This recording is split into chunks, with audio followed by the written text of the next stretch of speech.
Well, another year. We thought it was going to be different yet again. Same old Bears. Yeah, we're doing another sitting down video. I really don't have the energy. I just. Man, this is just like ridiculous. Dude, I can't believe we're sitting here again in December. Just like last 4 weeks don't mean anything. Go out there and just have fun, I guess. I mean, it's just ridiculous. And this was a. The team just sucked today. The team just sucked. And they have sucked the last 2 weeks. Like, I don't get it. It is just ridiculous. The team has too much talent to be 4-10, but at the same time, is that really the question? Is that really what we're talking about? Is this team too talented to be 4-10, or do they just stink? Because you look at the guys on paper, and they're pretty good. Each individually have had good careers or are going to have great careers. But they're just all having bad seasons. And it's just like, Keenan Allen had like 4 drops today. Rome Odunze dropped one. Keenan Allen did catch a touchdown, but like, again, it was in garbage time. When was the last time this team scored a meaningful touchdown? When was the last time this team scored a touchdown when leading? Oh, by the way, that was week 8. Now, that touchdown was to take the lead, but again, still, point stands. That was the last touchdown the Bears scored where that really meant anything. Now, granted, that was to take the lead, and the Bears have had touchdowns to go in front and take the lead before, but that was really the last touchdown that really meant anything in the second half, because 2 touchdowns last week against San Francisco, both meant nothing.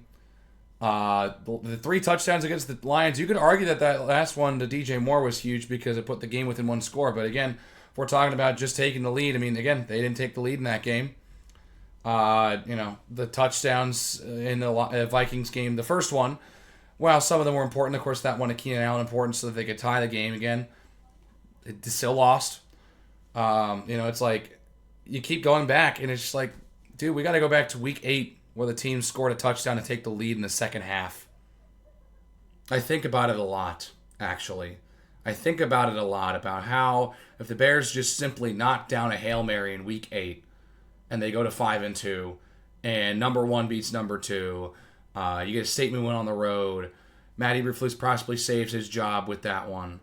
Where we are if they find a way to win that game.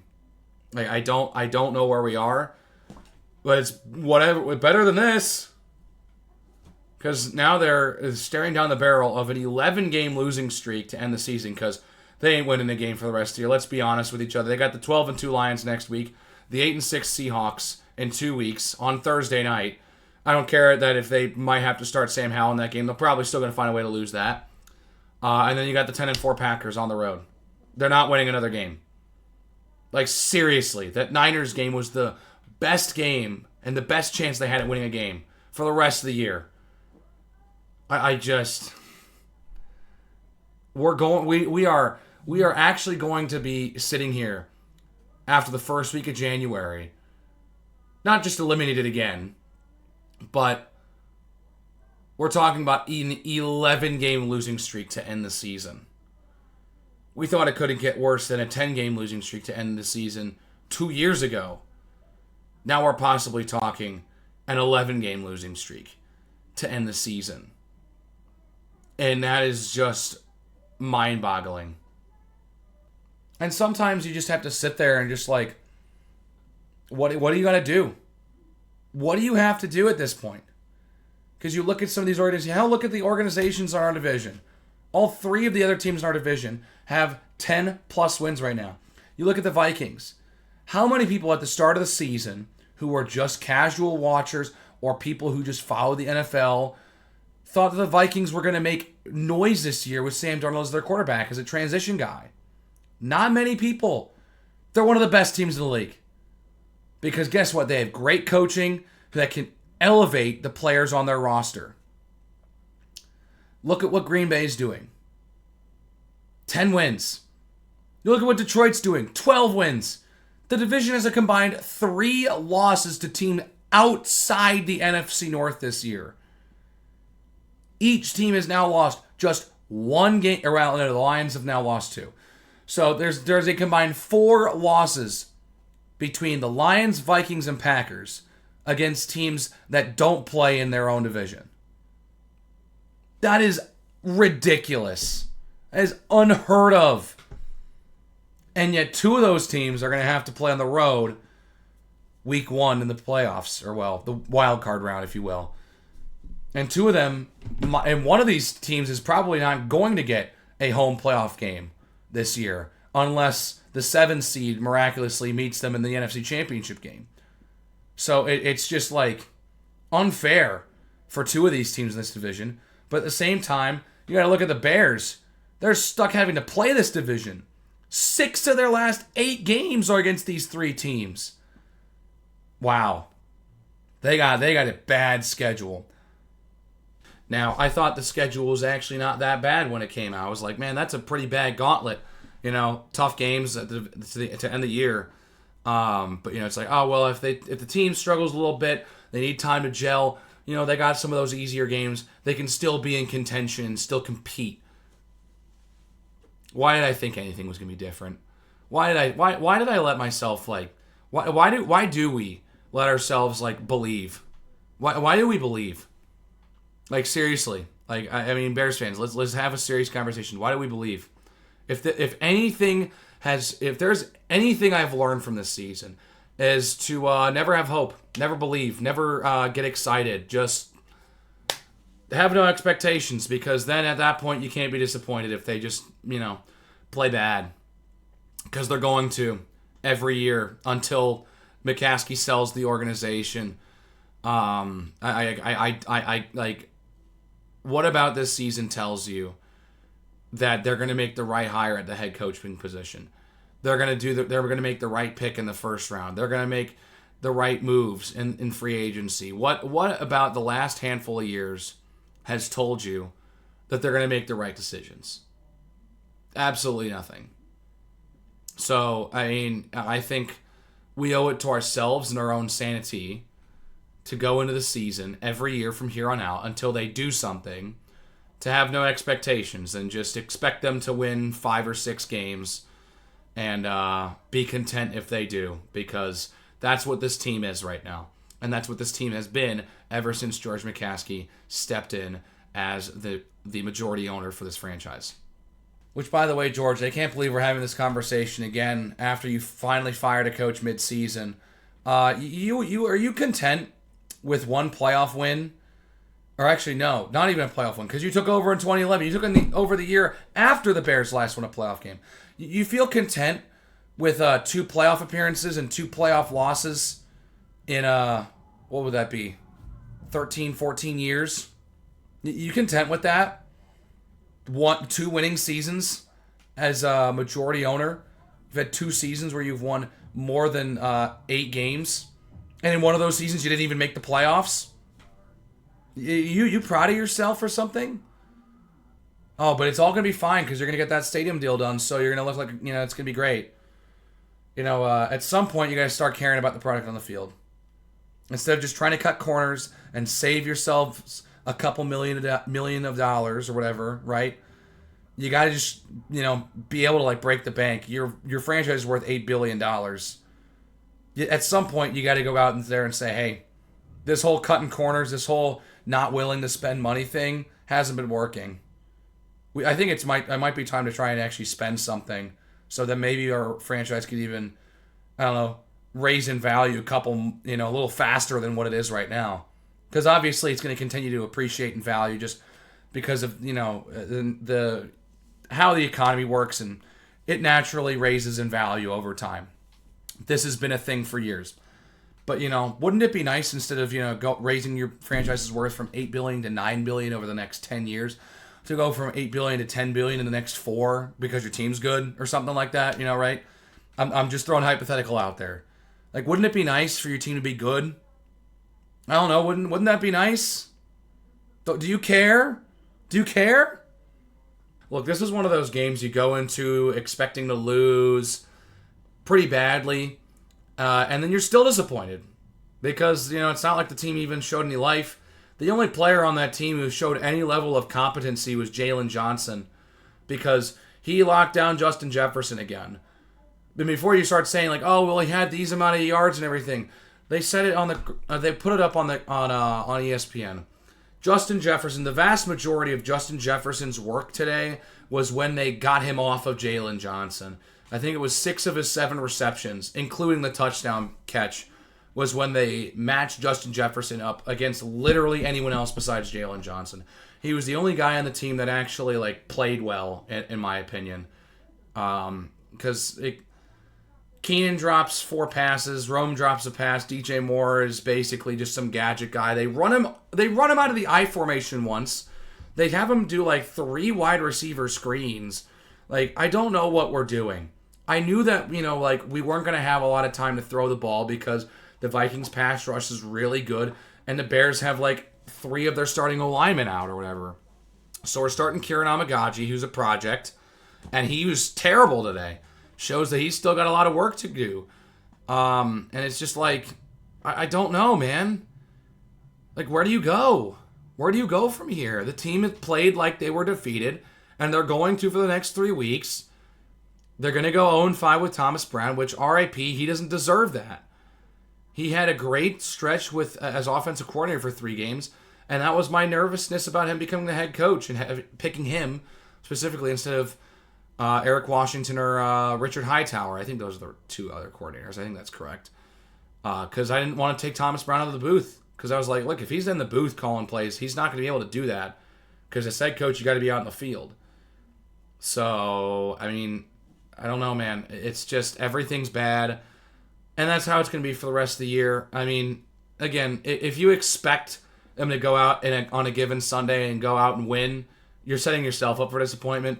If you expect them to have any sort of competency, you're setting yourself up for disappointment.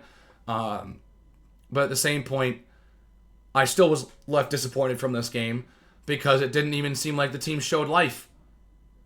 Oh, by the way, the Bears still have one more primetime game this season on Thursday night against the Seattle Seahawks in 2 weeks.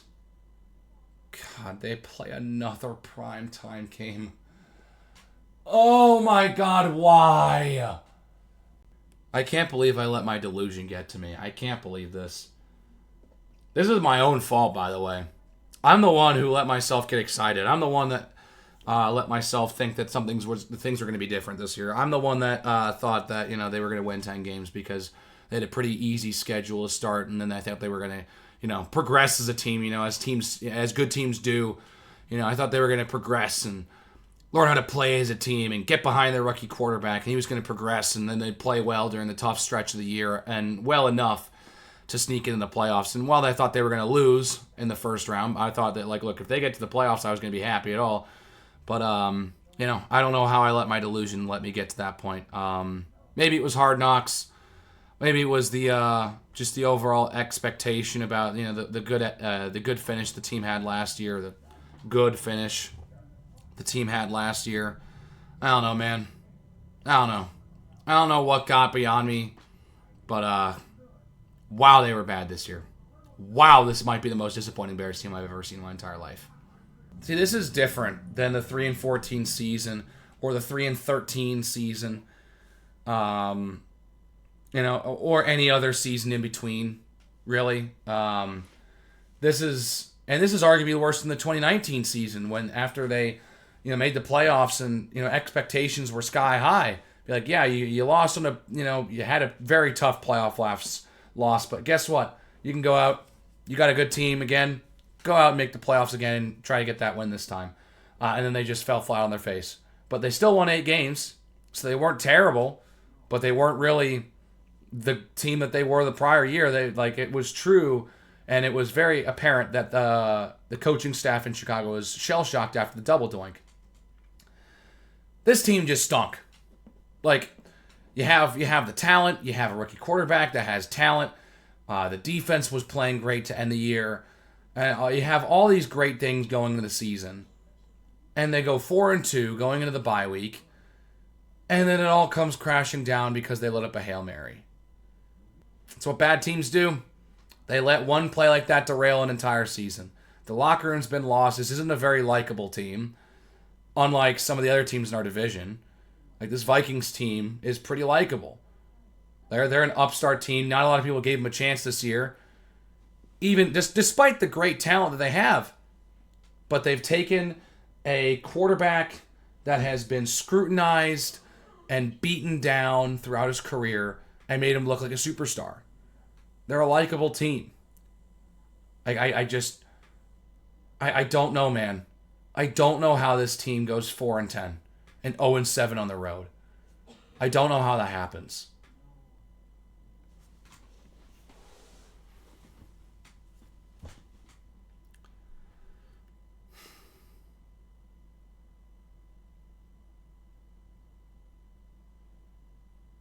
And this is one of those games where it's just like, yeah, season's over, but like at least show us something to look forward to next season, which is what kind of made the end of last year not the worst thing ever, because they were able to kind of put together some wins.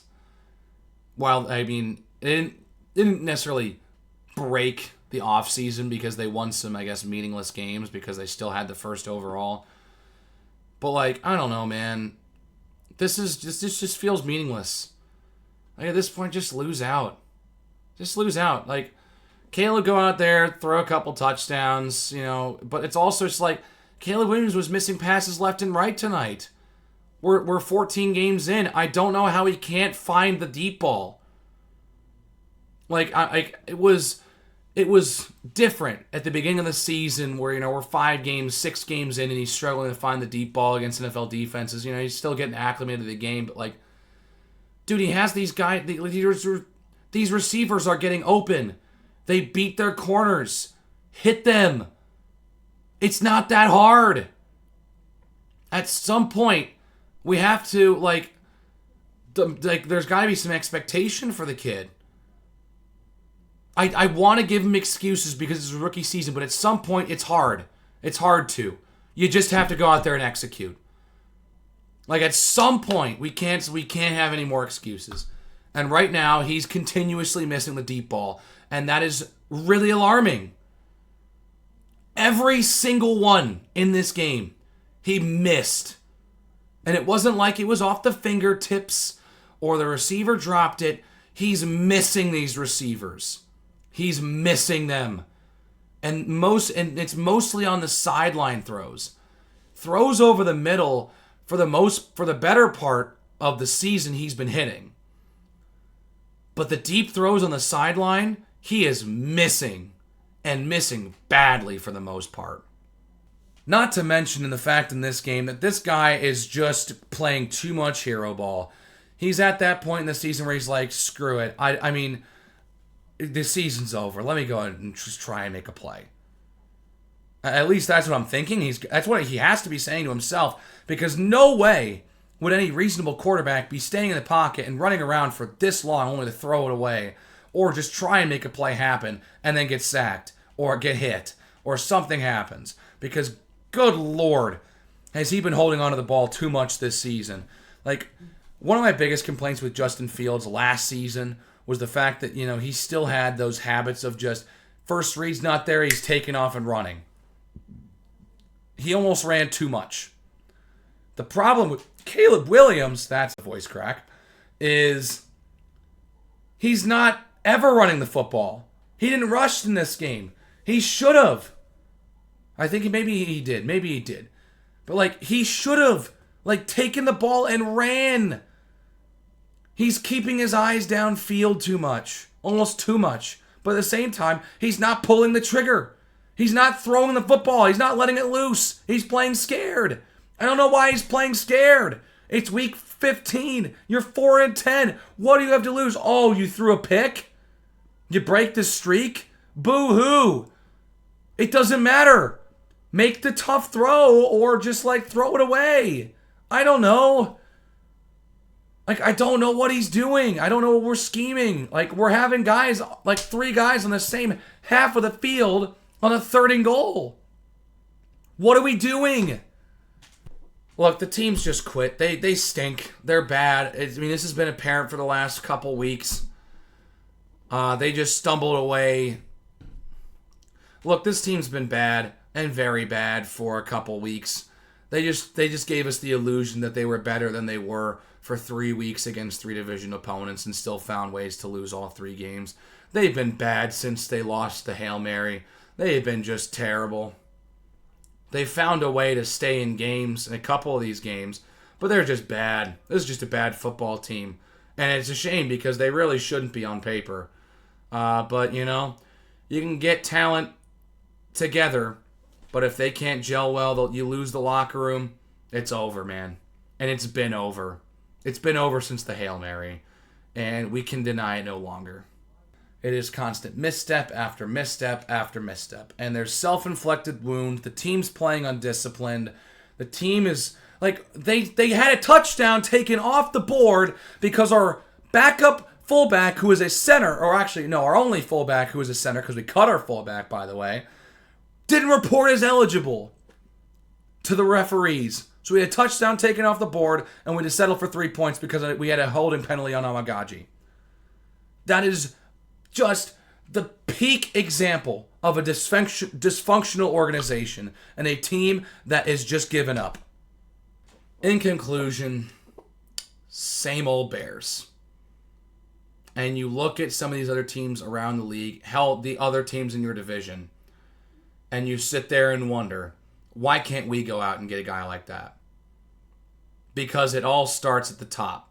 There's one constant in all of the failure over the last 15 years. And that is the guy who owns the organization. That's George McCaskey. He needs to start caring about winning. And when he does, maybe the team will be good again. But if he continues to care only about the bottom line and getting butts in seats and making money and doesn't actually care about if the team's good or not, then the Bears will continue to be a bad or at best mediocre franchise. Well, there you have it. Bears lose again and look lifeless again.